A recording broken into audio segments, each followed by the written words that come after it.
الرحمن الرحيم مالك يوم الدين إياك نستعين اهدنا الصراط المستقيم صراط الذين أنعمت عليهم غير الضالين إنا أعطيناك الكوثر فصل لربك وانحر إن شانئك هو الأبتر الله أكبر سمع الله لمن حمده الله أكبر الله أكبر الله أكبر الله أكبر الحمد لله رب العالمين الرحمن الرحيم مالك يوم الدين إياك نستعين اهدنا الصراط المستقيم صراط الذين أنعمت عليهم غير الضالين آمين قل هو الله أحد الله الصمد لم يلد ولم يكن له كفوا أحد الله أكبر سمع الله لمن حمده الله أكبر الله أكبر الله أكبر الله أكبر السلام عليكم ورحمة الله السلام عليكم ورحمة الله চাচাজি একটা কথা বলবো, কিছু মনে করবেন না? হ্যাঁ বাবু বলো। চাচাজি, আপনি যেভাবে নামাজ পড়ছিলেন এটি নামাজের সঠিক পদ্ধতি নয়। কেন? আমি তো রুকু করলাম, সেজদা করলাম, সব করলাম, তাও কি সমস্যা?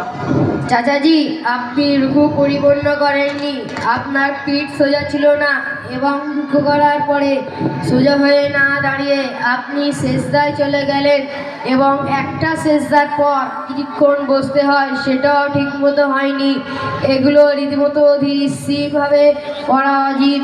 যদি কোনো ব্যক্তি এগুলো ধীর স্থিরভাবে না করে নামাজ হবে না। আমি তো এইভাবে ছোটবেলা থেকে নামাজ পড়ে আসছি, আজ পর্যন্ত আমাকে কেউ কিছু বলেনি। আজ তোমরা কয়েকদিন মুক্তবে পড়ে আমার ভুল ধরছো? আরে চাচাজি, এটা ভুল ধরার কিছুই নয়, বরং রসুল সাল্লাল্লাহু আলাইহি সাল্লামের হাদিস থেকে আমাদের শিক্ষক আমাদের শিখিয়েছেন। রসুল সাল্লাল্লাহু আলাইহি সাল্লাম বলেছেন, ক্বালা ইযা কুমতা ইলা সলাতিকা ফাকাব্বির সুম্মা ক্রা মা তায়াসসারা মাআকা মিনাল কুরআনি সুম্মা ক্রা হাত্তা তাতমাইন্না রাকিআন সুম্মা ইরফা হাত্তা তা'তাদিলা সুম্মা اسجد حتى تطمئن ساجدا ثم ارفع حتى تطمئن جالسا ثم اسجد حتى تطمئن ساجدا ثم ارفع افعل ذلك في صلاتك كلها।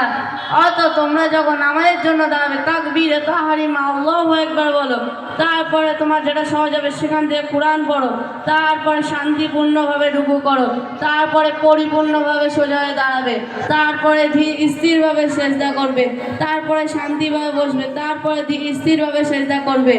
এইভাবে সমস্ত রাকাত করবে। বুখারী শরীফ 792 নম্বর হাদিস, হযরত আবু হুরায়রা রাদিয়াল্লাহু তাআলা আনহু হতে বর্ণিত।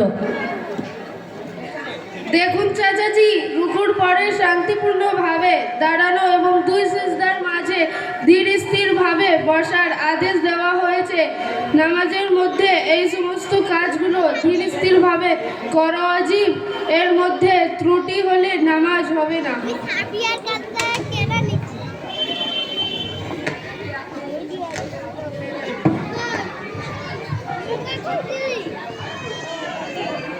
চাচাজি, আর একটা গুরুত্বপূর্ণ কথা আপনার বলার ছিল। হ্যাঁ বাবু বলো। আজ তোমরা আমার একটা অনেক বড় ভুল সংশোধন করে দিয়েছো, নিশ্চয়ই তোমরা কোনো ভালো কথা বলবে। আপনি নামাজের মধ্যে যে সূরাটি পড়েছিলেন সেটা আরেকবার পড়বেন। এখানে আমার মনে হয় কিছু বড় ভুল হয়েছিল। আমি পড়ছি, দেখো, ইন্না আ'তাইনাকাল কাউসার ফাসাল্লি লিরাব্বিকা ওয়ানহার ইন্না শানিআকা হুয়াল আবতার। দেখুন চাচাজি, ফাসাল্লি লিরাব্বিকা ওয়ানহার, এখানে আপনার সদের পরিবর্তে সিন ফাসাল্লি পড়েছেন, তার অর্থ হবে আপনি আপনার রবের জন্য তরবারি উত্তোলন করে, নাউজুবিল্লাহ। এবং অনহার এখানে হবে বড় হা, এর পরিবর্তে হবে ছোট হা। অনহার পড়েছেন, তার অর্থ হবে আপনি আপনার রবকে ধমক দিন, অথচ কোরআনে আছে রবের জন্য নামাজ আদায় করুন এবং তার নামে কুরবানি করুন। এই বিষয় আমাদের শিক্ষক আছে, উনি বিস্তারিত বলবেন।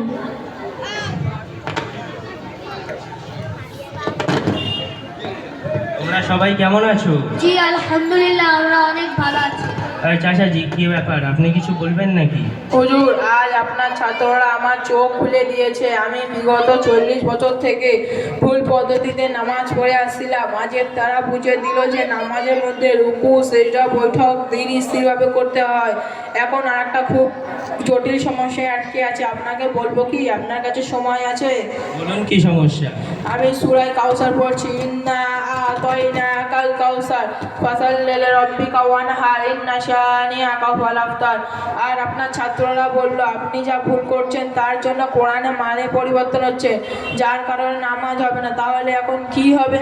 আমি তো এইভাবে দীর্ঘদিন ধরে নামাজ পড়ে আসি। আর তার সাথে এটাও বলে দিন কোরআনে কেমন ধরনের ভুল করলে নামাজ হবে না, যতটা সম্ভব এই পুরোবাসী একটু শিখে নেব। জি চাচা যান, আপনি এখানে যে ভুল করেছেন তার জন্য বাচ্চারা ঠিকই বলেছে, অর্থ পরিবর্তন হচ্ছে। তাছাড়া ফতোয়ায়ে স্বামী খণ্ড নাম্বার 4 পৃষ্ঠা নাম্বার 479-র মধ্যে বলা আছে ومنها زلة القاري فلو في إراب أو تكفيف مشدد وأكسيه أو بزيادة حرف فأكسرنا الصراط الذين أو بوصل حرف بكلمة إياك نعبد أو بوقف واقتداء لم تقصد معنى غير اليفتى। অর্থ, যদি কোনো ব্যক্তি জাবাজের পেশের মধ্যে ভুল করেছে অথবা তার জিদকে সাকিন পড়েছে অথবা তার উল্টো পড়েছে অথবা কোথাও বেশি ওয়াকফ করে ফেলেছে অথবা জাবাজের পেশের মধ্যে ভুল করেছে, তাহলে অর্থ পরিবর্তন হচ্ছে, যার কারণে কোরআনের মানে পরিবর্তন হচ্ছে, যার কারণে নামাজ হবে না। যেরকম আপনি এখানে সূরা কাউসারের মধ্যে সদের পরিবর্তে সিন এবং ছোট হায় পরিবর্তে বড় হা পড়ার কারণে মানে পরিবর্তন হচ্ছে, যার কারণে নামাজ হবে না। হায় হায় হায় হায়, আপনি কি বলছেন কোরআনে এরকম ছোটোখাটো ভুল হলে নামাজ হবে না? চাচাজি, এটা আপনার ছোট ভুল মনে হচ্ছে, এটা মারাত্মক ভুল।